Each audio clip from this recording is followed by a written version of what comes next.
what if you're a cocaine addict and you asked your spouse to buy you cocaine? Now you can see how insane that would be and how difficult that would be for your spouse. Think about those who love us. Think of how torturous it must feel to love somebody who is destroying themselves with their drug of choice, which for us is food.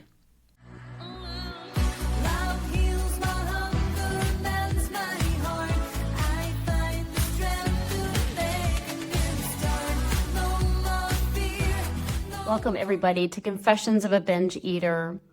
Once in a while, I do an episode that is so critical to your healing journey that I must bring it back and remind you again. So that's what I'm doing here. This is an episode that I think every woman who's ever hogtied her spouse into helping her get the binge food she needs, I think every woman needs to hear this. So I hope you enjoy this. Take it to heart. Take action on what you hear. This is your journey, and it's time to heal and let others off the hook. Love you so much. Enjoy.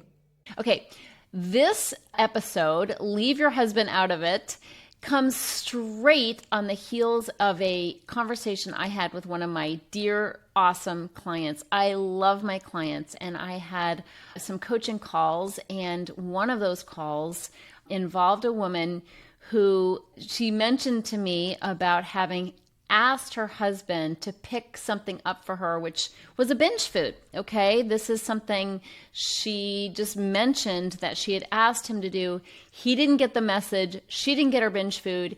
And she was so glad, because guess what was on the other side of not eating? Feelings. Yes, she got the chance to walk through something really difficult instead of caving to the usual, which is stuffing those feelings with food. So she mentioned to me that she had asked her husband to pick something up for her. And I said, time out. Will you do me a favor? Will you commit to me from now on that if you want to binge, you get your own damn food?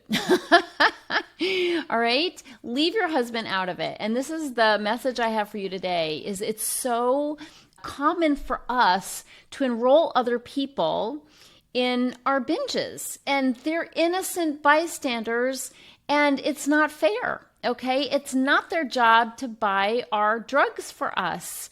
And I say part of your healing journey is going to involve taking 100% responsibility for your actions. If you want to binge, you get your own damn food. And this is so important because I know you don't mean to enroll other people. I know you're not trying to palm off responsibility on anybody else, but let's think and see this from the spouse's perspective. And it could be, I say husband, it could be wife, it's whatever you got, okay? Whoever your significant other is, that's who I'm talking about. You know, we ask them to get our binge foods. We ask them to hide our binge foods, right? We complain to them about our weight. We end up in tears because we're unhappy with our size, and we let them give us pep talks. We don't want to have sex because we feel crappy in our bodies after a binge, right? Well, on one moment, we're going on a diet and we're high as a kite. On the next moment, we've got our face in the bucket ice cream, and they're like, what happened to the diet? Friends, our partners have gone on major roller coaster rides with us and our food challenges. Am I right or am I right? It's time to leave them out of it. Okay? This is your first, like if you do nothing else, leave them out of it. It's not their job to buy you binge foods, and it's not fair to ask them. Think about it. What if you're a cocaine addict and you asked your spouse to buy you cocaine?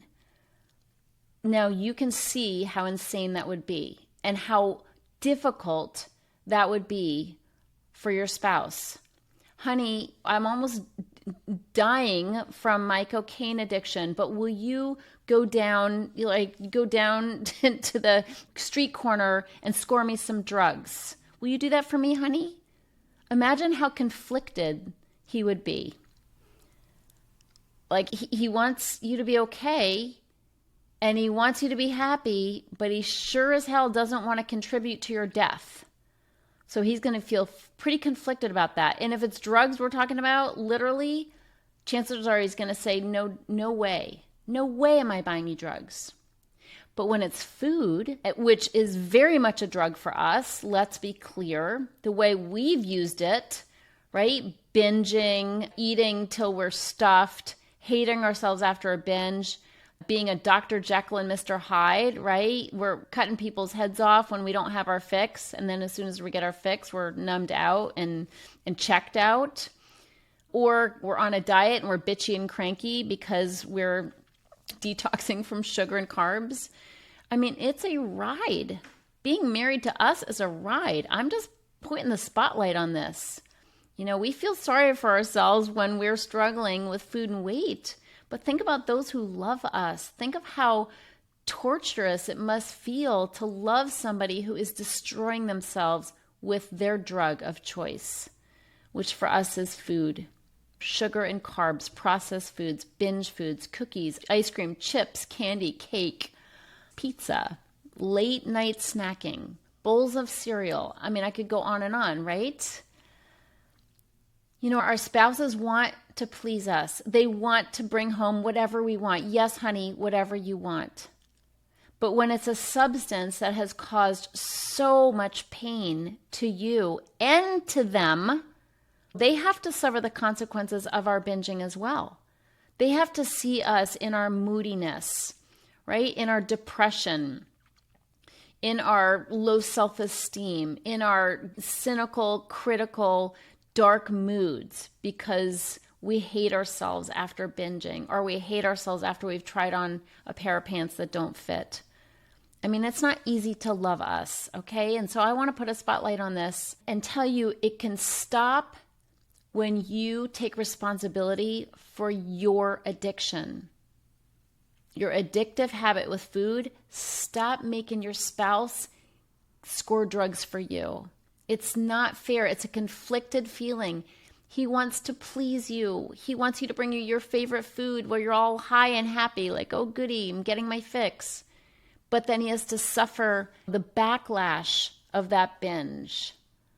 So he doesn't feel so good about giving you what you want because he knows it's going to come with consequences, both to you and to him. Imagine how conflicted he would feel. So I'm just here to say that if you're going to binge, you get your own binge foods. That's a simple request, right? You can do that. And when you do that, you're no longer conscripting him in your activity that you don't feel good about. Take responsibility for it. Own it. Honey, I'm going to go get me some binge foods. But we're sneaky, right? We're sneaky. We're manipulative. We don't say that. We're like, honey, let's go get some ice cream. And he doesn't know what to think. You seem like you're in a good mood. You seem like it's an innocent thing to do. So sure, honey, that sounds great. Let's go for a drive and get ice cream. Right? But then the alter ego comes out later when you're on the couch feeling sick and you're grumpy and miserable and depressed. So I hope you are picking up what I'm laying down here. Just take responsibility for it. Don't make him be an accomplice to your self-destruction. It's a great first step to taking responsibility for your healing journey, you know? And I want to take this one step further by saying, don't put it on him to stop you from eating either. That's up to you. Get in a program with people who are on the same page, healing from emotional eating. He doesn't understand your problem. He hasn't had it. Or if he has it, he doesn't care, right? It's not, you guys aren't the same. You know, don't rope him in to stopping you from eating something sweet and salty and creamy and sugary. Get in a program, get the right support, stop leaning on him. He doesn't know how to help you. He doesn't know how to help you. He feels helpless. He wants to help. He'd do anything to help you be free. It's not his job. Get proper help. Certainly, reach out to us if you want to learn about how Heal Your Hunger can help you. I have a program that is awesome and will help you heal your relationship with food. And it'll help you do that through the help of me and my coaches who have been where you've been. And we know exactly what steps you need to take to overcome it. Get in a program that can properly support you. Leave him alone, right? He just wants a happy wife. He wants a happy wife and a happy life. And he'd probably like to have some sex along the way. So get in a program, get proper support, get back in the bedroom, being happy about your body. You deserve that. You deserve it. He deserves it. I'm just here to say others are affected by our addiction to food. And it's time that we owned up to it and we took responsibility for what we're doing, whether we're binging or healing. Take responsibility and you'll feel so much better, and so will he or she. I love you so much. Thank you for stopping by. And if you don't know if you're an emotional eater, find out by taking the quiz on my website, healyourhunger.com. Go to healyourhunger.com, take the quiz. It takes like 3 minutes, and get your personalized score. The score will put you on the emotional eating spectrum somewhere, either on the low end or the high end or somewhere in between. But you have to know your personalized score of where you are on that spectrum to find out what you do next, what you need to do to take care of this problem with food, problem with weight, obsession with food, obsession with weight, and just the struggle. Get off the struggle bus, but start by taking the quiz, okay? Take the quiz, get your score, and then next steps. It's free, it's fast, and we got to get you some healing now, okay? So go ahead and take that quiz. Thanks for listening. I'll see you on the next show. If you're ready to get off the dieting roller coaster ride and finally make peace with food and with your body, talk to a Heal Your Hunger mentor about what steps you need to take based on your own history with food and weight. Go to healyourhunger.com and register for an emotional eating breakthrough session and see how fast you can experience real change. It's a complimentary evaluation, but there are limited spots available. So go to healyourhunger.com and register to speak with a mentor today.